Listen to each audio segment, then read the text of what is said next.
Hello comic book guys and gals, and welcome to Comic Mag Musings. I am your host, Bill Miller. Welcome to the 22nd installment of our Top 500 Pre-Code Horror Comics. Avon Publications is one of the leading publishers of romance fiction. At Avon's initial stages, it was as an American paperback book and comic book publisher. The shift in content occurred in the early 1970s, with multiple Avon romance titles reaching and maintaining spots in bestseller lists, demonstrating the market and potential profits in romance publication. From at least 1945 through the mid-1950s, Avon published comic books. Its titles included horror, science fiction, westerns, romance comics, war comics, and talking animal comics. Most titles lasted only a few issues, with the 6 longest runs being Jesse James, Peter Rabbit Comics, The Saint, Strange Worlds, and Wild Bill Hickok. Before we get to our comics, let's have a quick reminder of the criteria. The comics had to have been published prior to carrying the Comics Code Authority seal, and the title had to be primarily a horror title. Some of the eligible titles are from other genres, but they switch to a horror context for a period of time. Lastly, these are not necessarily either the most popular or the most expensive horror books. They are simply the best horror comic book covers, in my humble opinion. It was like splitting hairs when it came time to rank these issues, but I treasured every moment of it. I made a series of 25 videos with 20 entries in each one, so please join me for numbers 80 to 61 as we count down the top 500 pre-code horror comic book covers.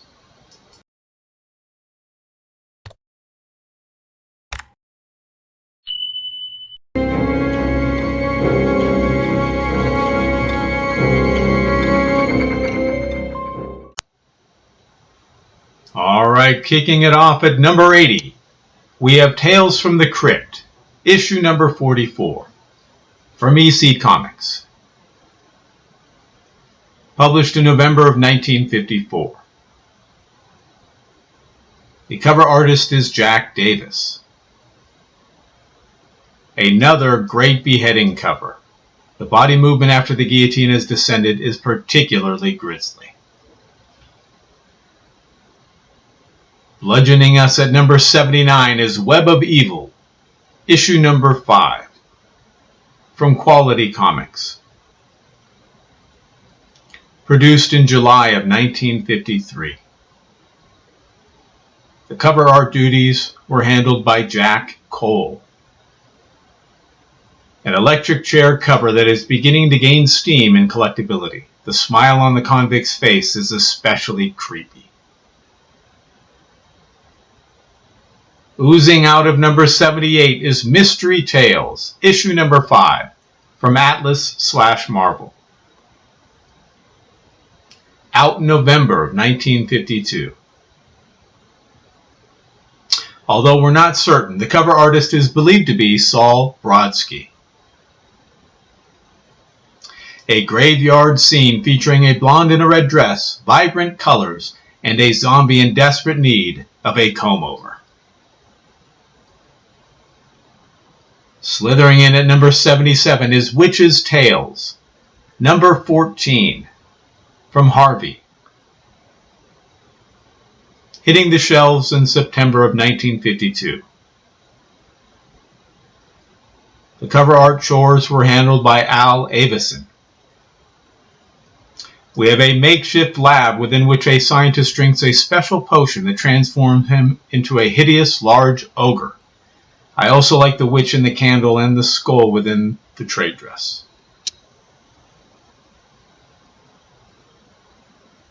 At number 76, we have Tomb of Terror, issue number 1, from Harvey. Hitting the stands in June of 1952. The cover art is by Warren Kramer. Now, I'm generally not a fan of covers prominently featuring the back of someone or something, but this is an exception. The monster is so well drawn and imposing, and we have a woman in red among the shocked bystanders. Leading out at number 75 is Tales from the Crypt, issue number 46, from EC Comics.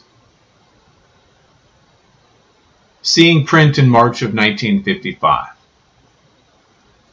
The cover art is by Jack Davis. A wonderful werewolf cover, dimly lit by both a full moon and the lantern of a fellow who seems to be searching for things that go bump in the night. Hiding in the shadows at number 74 is The Thing, issue number 12, from Charlton. Seeing print in February of 1954. The cover artist is Steve Ditko.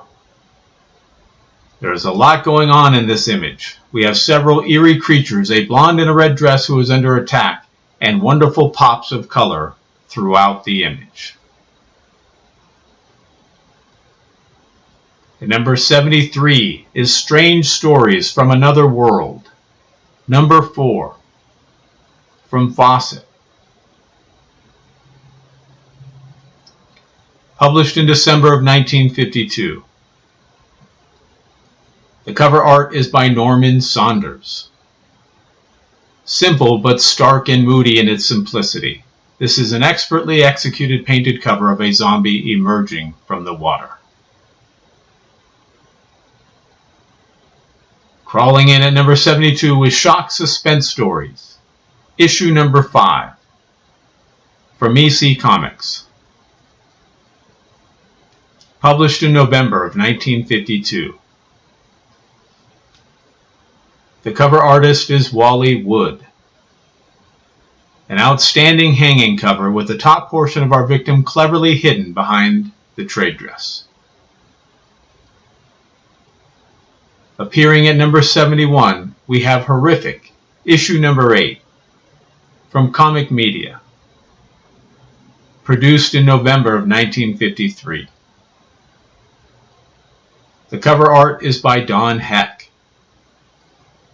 An incredible portraiture of Walter Werewolf. The intense blacks and blood dripping from the fangs add just the right touch. Spiriting in at number 70 is Strange Fantasy, issue number 9, from Farrell. Out in December of 1953. We're not certain as to the identity of the cover artist. It may be someone from the Iger studio.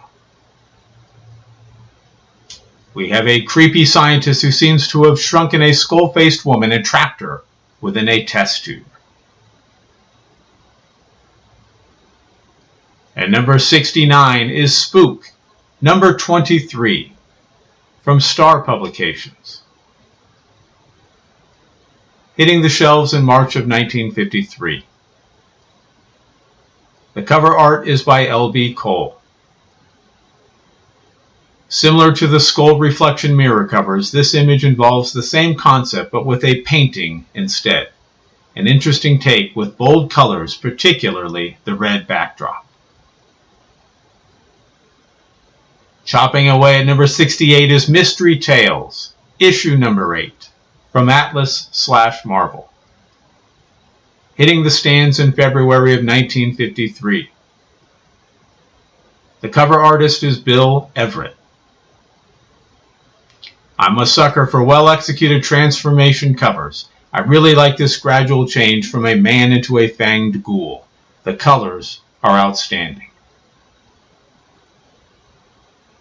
Slashing into number 67 is Tales from the Crypt, issue number 34, from EC Comics. Printed in March of 1953. The cover artist is Jack Davis. A blonde in a red dress, technically in bondage, and an incredible rendering of a slavering Frankenstein's monster-like creature.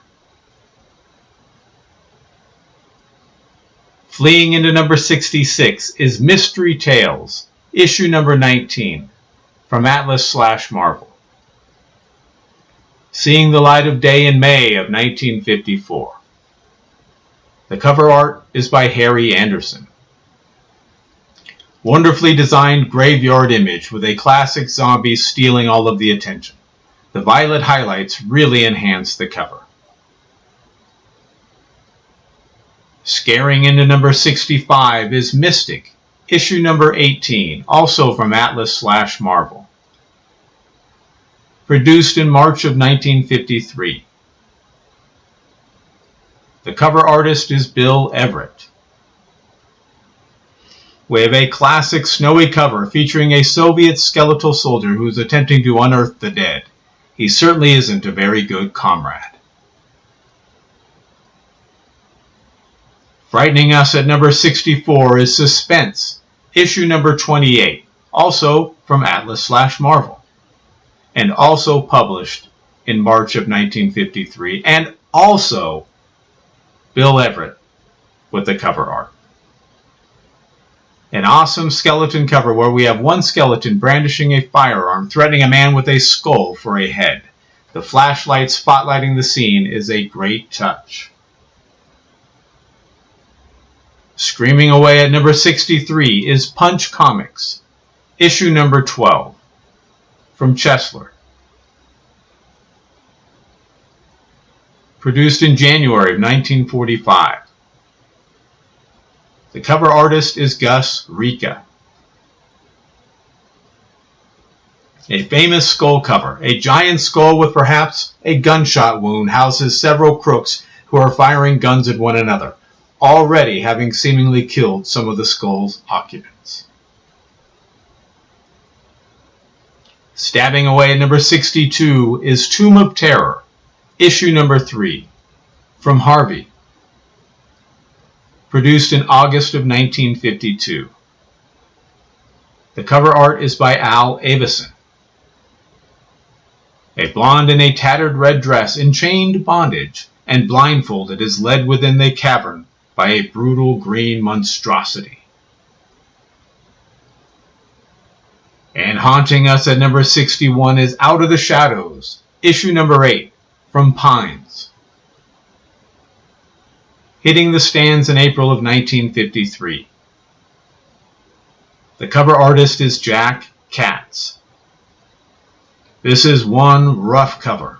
We have a smiling beast of a man dunking a head into what looks like a vat of acid. There are previously prepared heads nailed to the wall and a horrified man in bondage, watching what the future has in store for him. And that will do it for numbers 80 through 61 as we count down the top 500 pre-code horror comics. I hope you enjoyed the video, and I hope you got to see some books you either haven't seen before or haven't seen in quite some time. Please leave a comment and tell me your thoughts.